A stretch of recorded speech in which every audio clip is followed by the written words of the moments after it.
Yo, what's up, you guys? It's your girl, Tree the LPC, and thank you for tuning into this week's episode of the Self-Aware Enough podcast. I have a very special guest with me today. Her name is Patti Steorts. She is a divorce mentor, and she is also the creator of Rebel Without a Ring. She is here to share her story of how she decided to move through a divorce and how she now uses her experience to help other women unlock the wild woman within them. So without further ado, please welcome to the Self-Aware Enough podcast, Miss Patti Steorts. Hey, Patti. Hey, how's everybody? How are you guys doing today? Gotcha.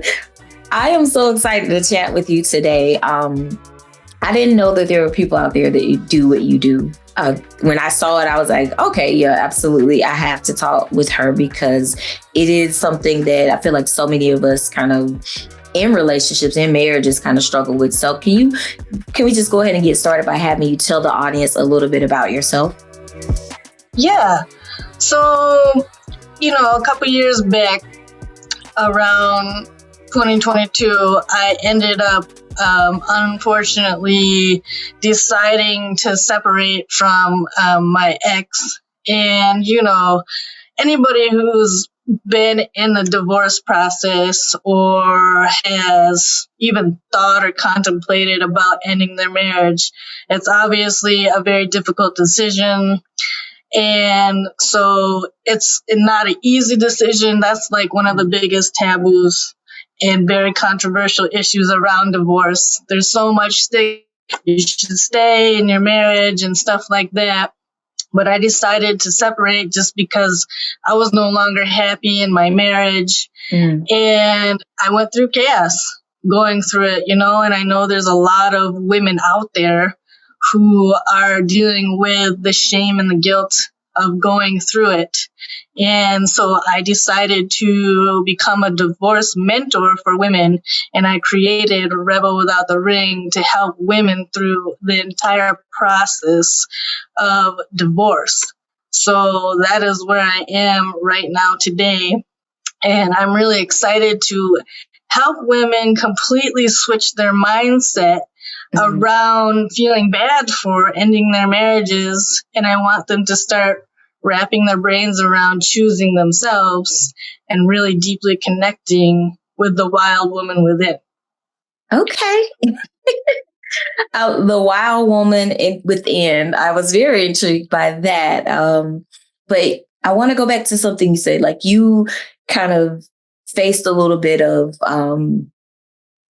I don't know if it was just like resistance around making a decision. How did you know that you were at the place where you needed to make that decision for yourself to choose you and to leave your marriage? Well, that's a good question. So I decided that it was time to leave because I wasn't feeling respected anymore. I wasn't feeling seen anymore. I wasn't feeling heard anymore. And I realized that I was just reaching for, breadcrumbs and bare minimum bullshit in my marriage, which I didn't deserve. And so I started contemplating whether it was time to go. I'm going to be really honest on this podcast with you because I really wanted to help other people who are listening. But I didn't even want to go the route of trying to do therapy. I didn't want to do any of that stuff because in my brain, and a lot of the times, women will stay for a very long time physically in their marriage, but they end up completely leaving mentally. And for me, I had left 6-7 years before I actually got the courage to choose myself and leave. So that's when I decided that I was just not receiving what I truly deserved in a relationship. And I decided to finally get enough courage and bravery to choose myself and, walk away from the marriage. And that in itself is huge because when you have children, that's also not an easy decision. And unfortunately, a lot of women end up staying because they think it's better, which it isn't. Yeah, for sure. And it does take a lot of courage to make that choice. You're saying you had mentally left the relationship years before. And I'm sure that, like you said, that happens with a lot of people because you do stay sometimes for what you think are the right reasons. But I've seen so many parents stay, with their partner for the sake of their kids. And I see that a lot of them end up making that decision after the kids are adults and go off to college. And it's kind of like the college kids have a hard time even navigating through accepting that. So I know some of our listeners may be thinking, oh, well, yeah, maybe I should just stick it out until that person's till your kids are 18. But the fact of the matter is college kids going through divorce is just as damaging, so you're not saving them any hurt by waiting. You're really, just kind of living a lie in front of them. And that's sometimes is more hurtful to them. Yes, exactly what you said. And my kids are 7 and 11. And we had to have that really difficult conversation where we had to sit down. And I know that every divorce process is completely unique. It's not the same. You can't compare it. Yeah. But luckily, there's going to be animosity when you decide to end a marriage. But there wasn't, that point where me and my ex couldn't sit down with our kids and have an open and honest conversation with our kids. And yeah, they were upset. And yeah, they're going to be sad and they're going to be angry. And all these emotions are going to come up because mom and dad aren't wanting to be together anymore. But I also realized, when you're talking openly and honestly to your children about your marriage and things just aren't working, and mom and dad are going to be much happier apart, but that doesn't mean we're not going to love you any less and still be your parents. That's still going to happen. We're still going to be there for you. We're still going to love you. And when we sat down and we talked to our kids in that manner, they were able to comprehend, because sometimes it feels like a lot of people think that kids are not understanding or comprehending, but they absolutely do. Right. And also, like a lot of the times, people will stay because they think that one, it's going to help the kids, or that the kids won't ever heal, even though that's a story that a lot of people tell themselves in a false narrative. Isn't true. My kids, they're thriving and they're doing so much better because mom and dad are in the house screaming and fighting with each other and hating on each other and stuff like that. Yeah, absolutely. I'm glad that you highlighted that because, so many times it is the kids that kind of keep people stuck, and it's not healthy for them to see all of that other stuff that is going on. And they would much rather have two healthy, happy parents than two parents that are yelling and, at each other and even fighting all the time. So that there's definitely more damage that you're doing if you're staying in a situation for the sake of the kids and the kids are hurting in that way. But I know for you, you said that you made the choice to leave. It took you about 7 years after you mentally left to physically leave. After taking that much time to, make a decision and then finally making the decision, what was the grief process like for you in grieving the end of the marriage or the loss of the connection in terms of the marriage? So the grief process is exactly like you would lose somebody if they actually passed away. So you are still going through, the 5 stages of grief. So you're learning, you go through the angry stage. I don't remember all the stages off the top of my head, but you know what I mean. You're going through the angry stage, and then eventually you get to the point where you're bargaining and doing all the things, and then you finally come to the acceptance stage. But it was really tough, because you have to remember that it's almost more painful because you're losing somebody who is very much alive, and you're also having to learn to grieve what you thought was going to be forever in the rest of your life, and what you thought your kids were going to be going through as a whole family unit, and what you thought happily ever after was going to be like. But, honestly, Disney movies, Disney movies and rom-coms fucked us up. So just don't even compare yourself to those things. But, yes, you're going through a major transition, but, and it feels like death. Divorce feels like complete death. But you also have to remember that you're going through a massive rebirth. So you're kind of walking in duality, the death and birth cycle. That's just a part of the divorce process, and it's messy and it's chaotic, but there's always hope on the other side. And I tell you what, it might feel like shit going through all of it, but it's worth it. It's worth it, choosing yourself and your peace and your happiness. And that's completely priceless. I wouldn't go back. Yeah, absolutely. Yeah, the grief piece, I think, is something that people don't talk about enough, how significant grief can be for the ending of a relationship or the ending of a marriage. And a lot of times people stay because they don't want to go through the grief part of it. Yeah.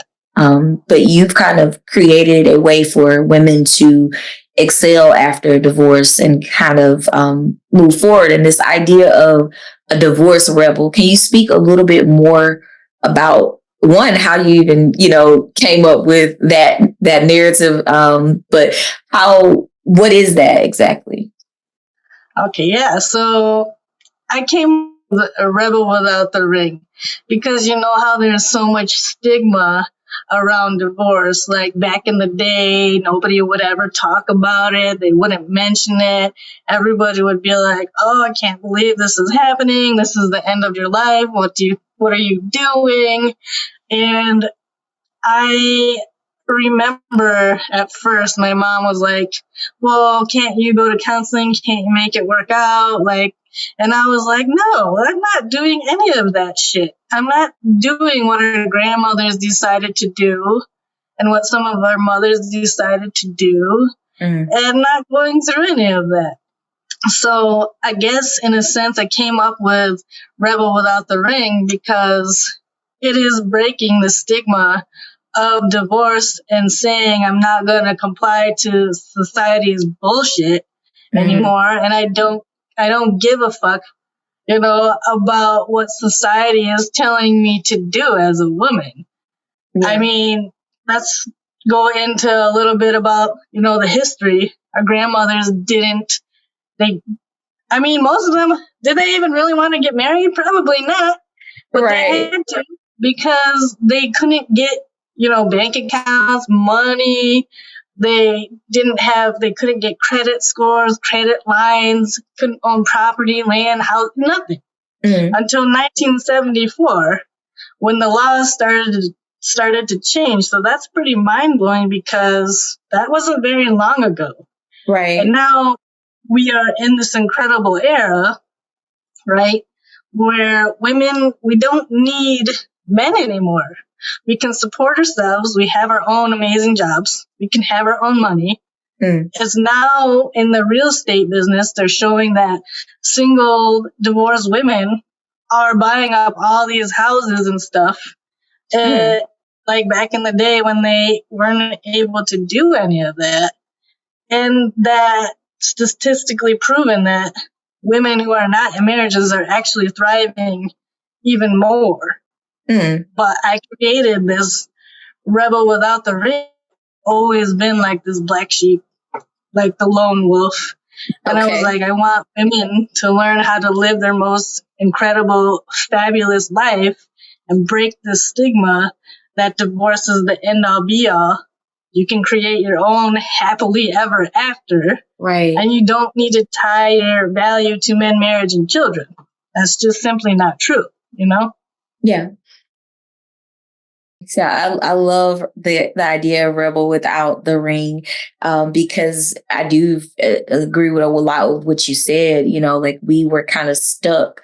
You know, back in the day, women had to, you know, ask their husband for pretty much anything. Like it was always the man being in control. And we are in a lot different space. Like these days, I feel like the younger generations, they'll get married and get divorced very quickly, and not think twice about it. But we still have some women of a certain age that do still hold to these beliefs around marriage and what it should look like. And we already know the divorce rates just in general, like it's when you're going into a marriage, you can flip a coin, you know, like it's 50% shot from the get-go of it working or whatever. So you even look at those statistics, it's like, you know, not that people should just be fickle and just always give up on something. That's not what I wanted to say, but you know, knowing that it's okay that your marriage failed. And if it failed, that's okay. That doesn't mean that you're a failure.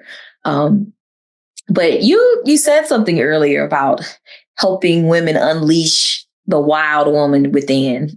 And I want to know, what does that even mean? What does that look like when you're working with women? So, what I like to teach women, because when they are going through this huge process and it's exhausting and it's messy and it's chaotic, they're buried under motherhood, being a wife, and their careers, all of the things that are going on in their lives. And a lot of the times they end up forgetting who they are. Like they are just complete after divorce.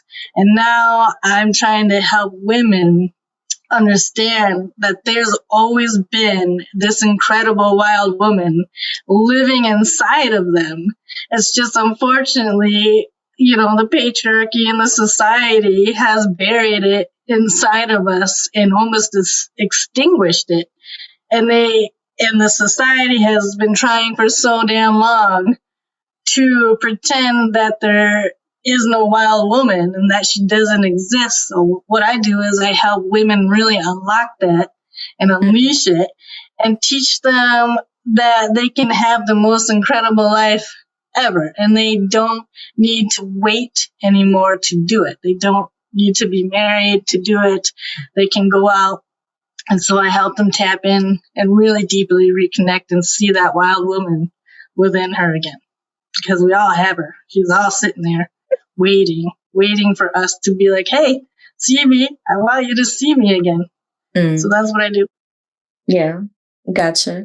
That, I mean, it's great idea, great concept, because I do think we all have something locked on the inside of us. And hopefully you're able to be yourself in your marriage, but not everybody has the ability to kind of do that. And so I love the idea of helping them reconnect with themselves, because if you're in a marriage and you're not able to be yourself and you don't even remember who you were before you got married, there's a lot to be explored there. Now, you mentioned earlier that you didn't even want to go to therapy. Like that was something that you were like, you didn't even want to give it a shot. What is that something that you think, you know, a lot of other women do explore? Because I've heard like statistics around, like if a woman is asking the man to go to therapy, the marriage has a shot. But if the man is asking the woman to go to therapy, usually that's not a good indication that the marriage is going to work, because it's usually the women that want to go. Like, what do you usually see in the women that you mentor? Are a lot of them going to therapy before they make that choice, or are a lot of them kind of on your side of the fence? Yeah, so actually, a lot of them do want to try therapy, and a lot of them end up choosing therapy individually for themselves and doing a lot of the deep inner work. And a lot of them which is incredibly healthy. I always encourage women to go and do whatever is working for them. And yeah, I mean, they really do. They'll women more than men. In fact, trying to drag men to therapy is like pulling teeth, like a needle in a haystack, because a lot of the times, no offense to men, they don't want to do deep inner work. They don't want to go into the shadow side and into the darkness and understand where these emotions and stories are coming from. But women are a lot more willing to do that, just because, and honestly, I think that women are starting to have this incredibly deep awakening and evolving at a much rapid pace. And I mean, even statistically too, again, going back to the numbers, women are the ones filing, like 70% of women, even higher, are filing for the divorces. And then it goes up even higher to like 90% if a woman is making her own money and she's got an education. And so it goes way up. Wow. So if that's not telling you something, then I don't know what is. Yeah. Women are out here trying to live their best lives and not being held to the standards of the patriarchy. So I'm definitely here for that. So Patti, can you speak a little bit more about your program? I think you said an 8-week program. Yes. So my 8-week program is my signature program. It's called Rebel Without the Ring. It is a phenomenal program. It's a one-on-one coaching program. And I basically help women uncover their stories that they're holding within themselves. And we get really deep into the nitty-gritty. I mean, we get real truthful and stuff like that, and help them uncover why are they carrying these stories around. Is it coming from childhood? Is it like a mother wound, a father wound? Where is this coming from? And then we start exploring all of that. And then I help them rewrite that story. And we start working on implementing a new plan in order to create their most powerful, fabulous life after they're going through this crazy, insane divorce process. So it's all about really empowering women, helping them to really dive deep into who they are and then into who they are becoming, and helping them understand that it's okay for them to seek and want more for themselves and to choose themselves and to have the desires that they want. So we go through that entire process. Gotcha. Wow. Yeah. So it sounds like a really amazing program. You're doing a lot of deep work with them in terms of helping them reconnect with themselves. Because I find so many women lose their identity in their role as a wife or mother.